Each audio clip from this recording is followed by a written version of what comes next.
Hey everybody! I will start by presenting myself. So, as many of you know, I am the owner of the travel page Take Me There on Instagram, Stories of a Young Traveler. So, that's where I basically talk about all the people I encounter during my travels, experience I have abroad, when I went volunteering in India, studying abroad in Europe. So I basically talk about everything, but I also talk about people in general and how to grow spiritually by helping others, by discovering your purpose, and basically being the best version of yourself that you could be. So the first video that I'm going to film today is going to be about purpose because I get many questions about my travel blogs where I talk about God and I talk about my faith and how everything works together to take me to specific places and to make me do specific things. So I decided to start by this, and then I will think about the other videos and see how we can work it out. Maybe I can take you guys on adventures with me and film everything, show you how we eat, for example, in another country or in a city in Haiti where I live right now. So I will just take suggestions and then we will see how we will go later on. So, purpose. How do you get to know what God really wants you to be? So, the first thing is to be in communication with God. How can you know what someone or how this particular force wants for your life if you're not in a position to listen to this force? So, the first thing is to seek a relationship with God and to really want to know what He wants for you, what He says about your life. You have to become the person that He wants you to be. So, how do you do that? Well, my first advice for you would be to start to take time alone just to have quiet time and get to hear what He wants to tell your spirit. How I started was that when I started to grow spiritually and have this amazing connection with God, I started to spend time with Him. So I was alone in my apartment and I started to talk to Him like I talked to a friend. And it was really an amazing season in my life because I was living alone. So there was nobody to bother me. It was just a spiritual experience that I got to live fully with no real distractions. So I started to talk to God, and this is how He revealed to me what my purpose was in a dream. And this is when I really realized that He filled me with the Spirit and gave me the gift of dreams. So I have the ability to see when people have specific problem, and after the dream I get the chance to reach out to them and help them, not specifically to talk to them about God, but eventually it gets in the conversation, but it's just to help them out of the situation, teach them how to pray in a specific situation, and all of these things. So you might not have the gift of dream yourself, but there are some other ways that God wants to use to talk to you because He knows you individually. Maybe He says that, okay, Sophie will listen if I talk to her in dream because she's really sensible in that area. But maybe that you're more sensible to what people tell you. So He will put some people on your path to give you specific answers to specific questions.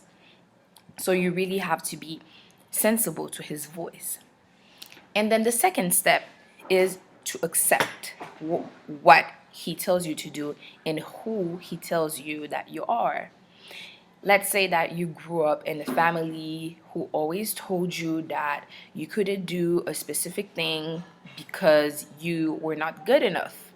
Or maybe it's not your family, maybe it's just people around you in your environment who told you that you can't be that. You can't be that person that you want to be because you like this, you like that, and it's just not happening for you. So you grow up hindering the person that God created you to be, hindering all the passions that He created you with, all these things inside of you that you are passionate about, just because people around you didn't believe in you. So you thought that you couldn't become that person when God already created you to be that.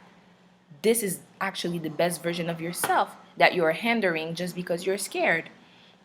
So now, when you're going to be in communication with God and you're going to start talking to Him and listening to what He has to say over your life, He will tell you who you are. He will tell you that I created you for this, I created you for big things. Or maybe God will tell you that He created you to be a motivational speaker, but you're someone who's really introverted, really shy, can't talk when there are more than five people in a room. And you're like, how am I going to do all of these things? Just for example, when God talked to Moses and he told him, you are the one who is going to liberate my children in Egypt. And Moses looked at himself and said, how am I going to talk to the king? How is he even going to take me seriously? I can't even talk. I don't have the ability to talk in front of a king. I'm shy. I can't talk well. So how am I going to do these things? But the thing is that when God reveals to you who you are, He's also telling you not to look at yourself, but to focus on Him so He can complete what you don't have. Because He has the ability to give you everything that you are missing so you can fulfill your purpose. Your purpose. So then He told Moses, just know that I am with you, and that is everything you need to know. So it's the same thing for our lives. We need to accept that whatever God reveals to us, that we have the ability to do it just because He is with us, and because He is all powerful, and that we can do everything through Him who gives us strength. So it's basically the same thing that happened to Moses that will have to happen in your life, is this acceptance. It's just knowing that maybe you don't see a way, but that God has a way and that He doesn't lie. So if He tells you that this is who I created you to be, you need to take possession of that identity and be like, okay, I'm just going to be that person because God told me that this is what I am. And maybe that now I'm not the person that God wants me to be, and that's completely okay because it's a transformation. You are looking for your purpose. You're searching for something that you didn't know before, that you were not this person before. You're just seeking to be that person. You're just building a relationship with God where He is going to show you why He created you. And that's completely fine if you're just fighting for now and just trying to become the person that God wants you to be. It's a process. So then after you accept it, the next step is really to position yourself. What do I mean by that is that when God reveals to you what He wants to do with your life, you might look around and see that you are not in the right position so God can use you. Just an example, let's say that God tells you that I created you to be a big marketing director, and you have this passion. Suddenly you have this passion to represent brands, and but when He finally reveals the purpose to you, you are a student in chemistry, and suddenly chemistry just doesn't feel right anymore. You're just 100% sure in your heart that God is pushing you to be in marketing, or to, I don't know, maybe stop what you're doing and accept this big opportunity, but you're not in the right position right now. You can't tell me that, okay, I'm going to obey to God and I trust, I trust and I accept the purpose that I'm going to work in marketing because that's what I love, and still study chemistry. You will have to reposition yourself. You will have to leave what you're doing right now to be in the place that God wants you to be. And this is actually the hard part because a lot of times we are afraid of what people will say or what our parents will think, because maybe you spent a year studying chemistry and then suddenly you say that you want to completely change program, and then your parents already spent money on your college year, so you're afraid of what they're going to say. Or maybe if it's you that paid for your your college, and you're gonna be like, oh my god, like I already spent all this money to spend a year in college, and then I'm gonna change my mind just to obey to God. Am I even sure that God is really going to provide when I do that? And you're scared and you're starting to ask yourself all these questions. But you know what's gonna happen if you don't reposition yourself? Nothing is going to feel right.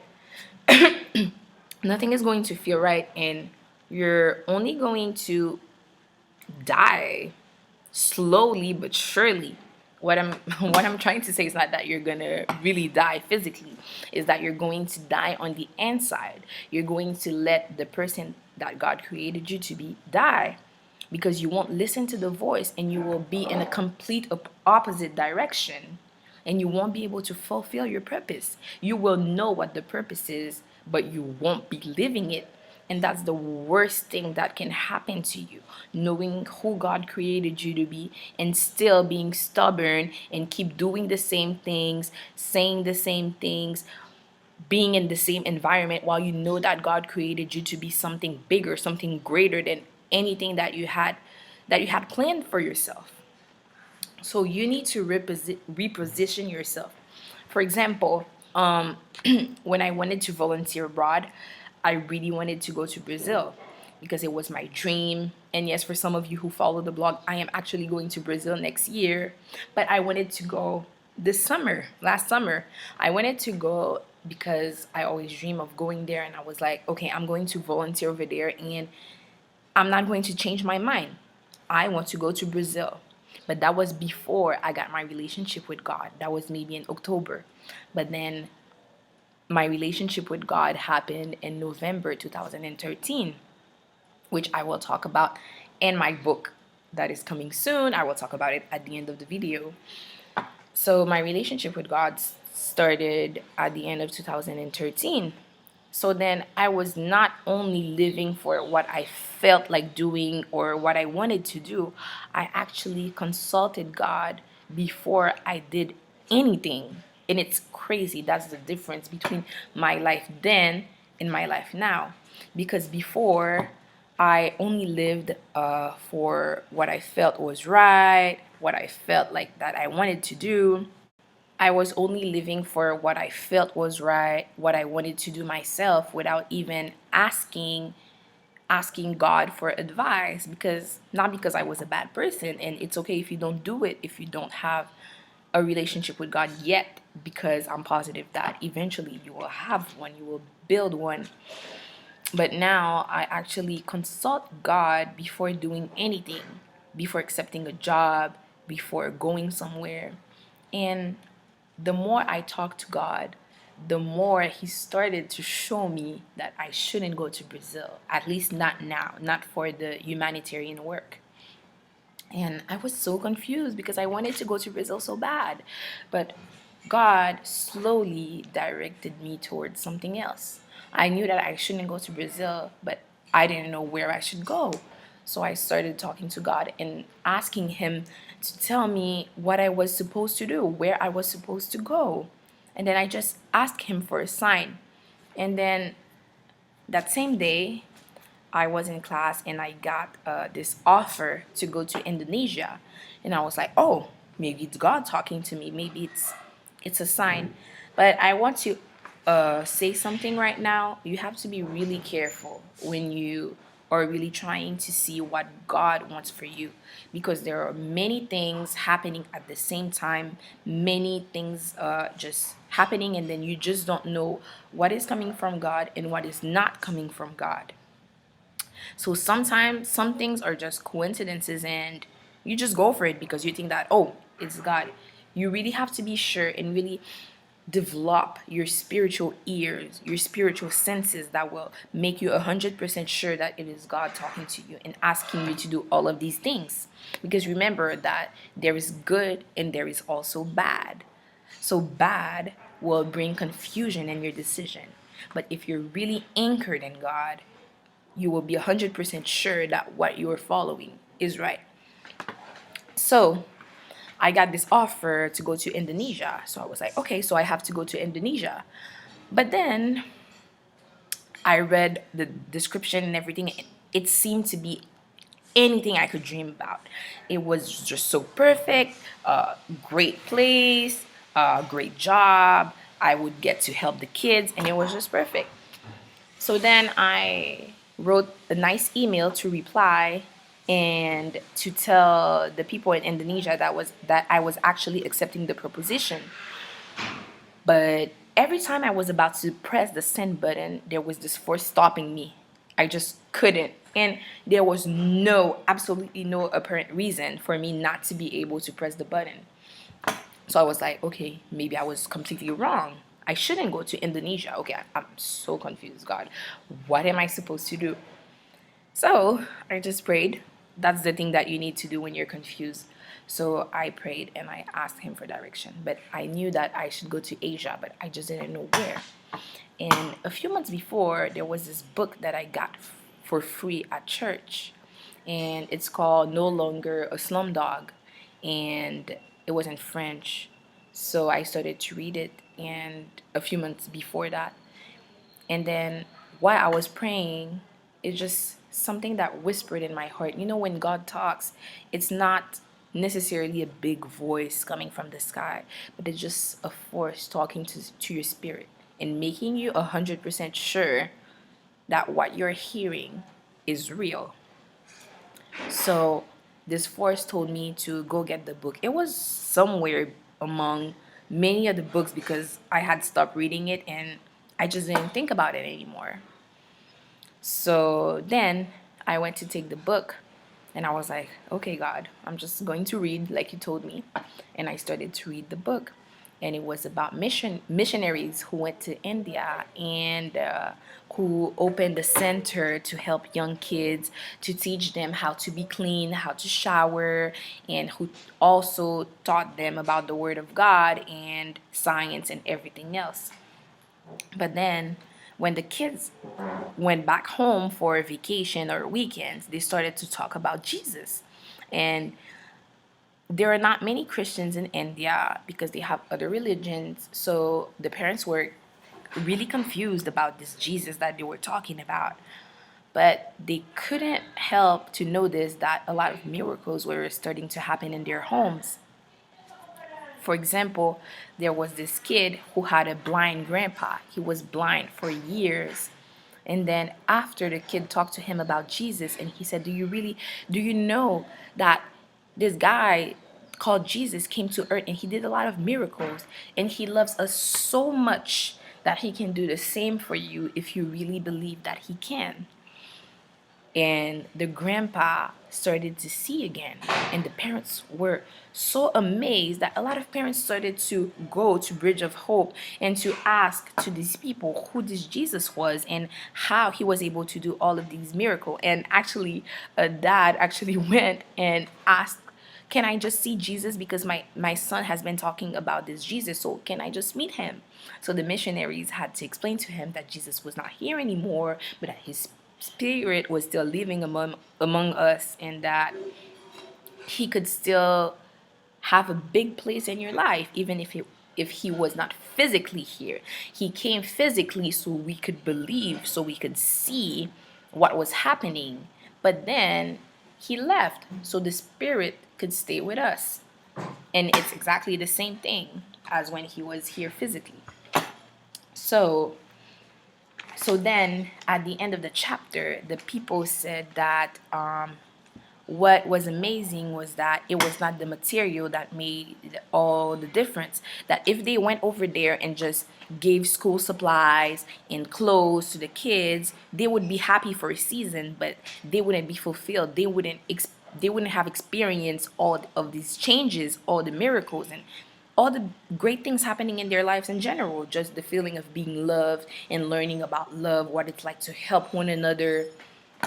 And yeah, so what happened was that when I finished reading the chapter, I closed the book, and the force sent me back to my emails where I got a lot of other propositions, and I directly found the one for India. And I opened it, and I went directly to objectives, like the objectives of the humanitarian work. that I would do over there. And then it was exactly the same sentence. The kids will not remember you for the material, but for the spiritual experience that you share with them. It was word for word. So I took the book and I took the email and I saw that it was exactly the same thing. So I knew with every bone in my body that I had to go to India. But then we're so stubborn that I needed another sign. So I just wrote to the organization in Indonesia and asked them if I would be able to talk about God to the kids. And they actually said no because the kids would not really understand and that it was too complex to talk about it. But in India, they immediately said that, of course, I would be able to talk about it. So that's how I knew that God was really sending me to India.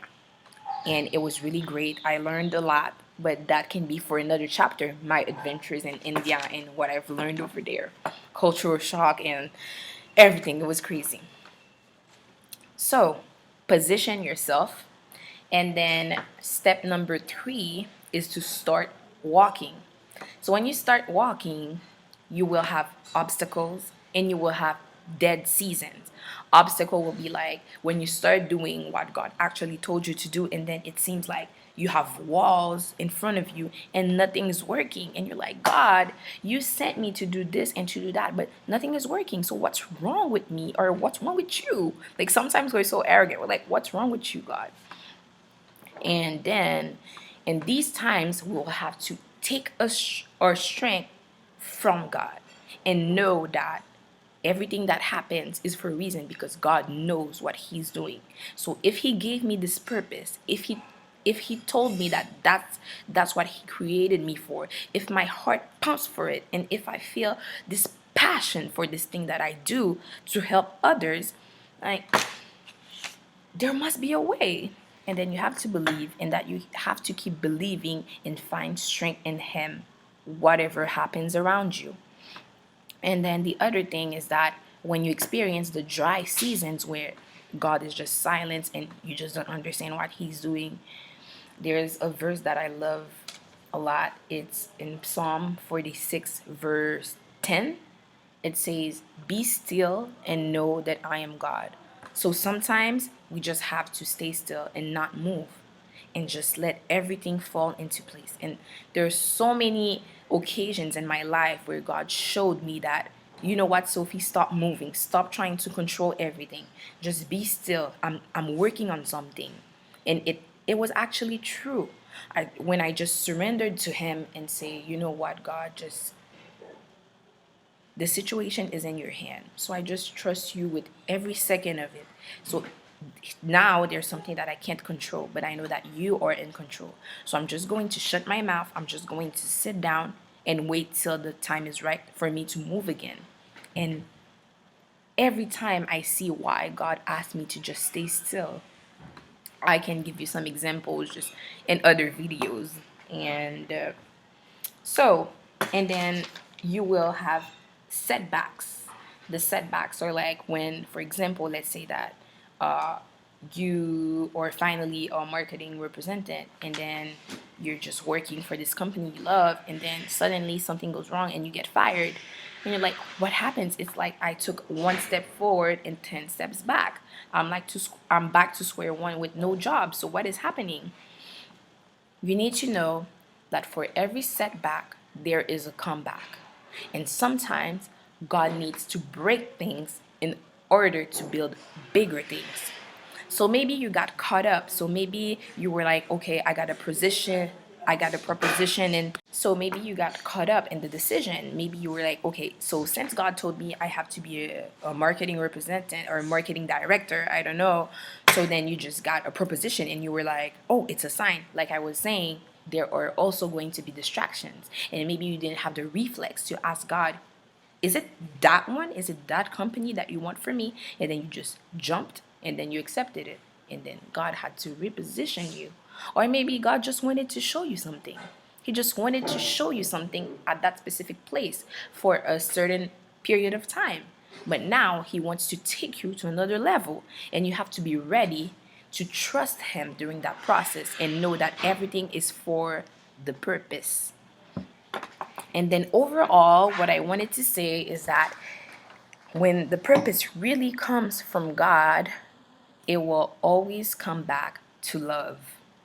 If God tells you what your purpose is and it doesn't involve helping someone in a way or another, if it's just like your little person and it's just centered around you, it's not from God. Because remember, the second most important thing after loving God is to love others as we love ourselves. And I really believe that without love, we can't do anything. We really can't do anything. My purpose that God revealed to me is that I was created to help people grow, to help them when they have a problem, to help the broken, the one that are lost, and to make them see that they were created for a specific purpose and that they should really find their strength in God and build a relationship with Him in order to be the best version of themselves. And that's why he made me start to write a book, and that's why I'm starting to speak at school to young girls, and all these doors are just opening out of nowhere, just so God can show me that you were not crazy. When I actually gave you the purpose, when I revealed to you why I created you, you were not crazy.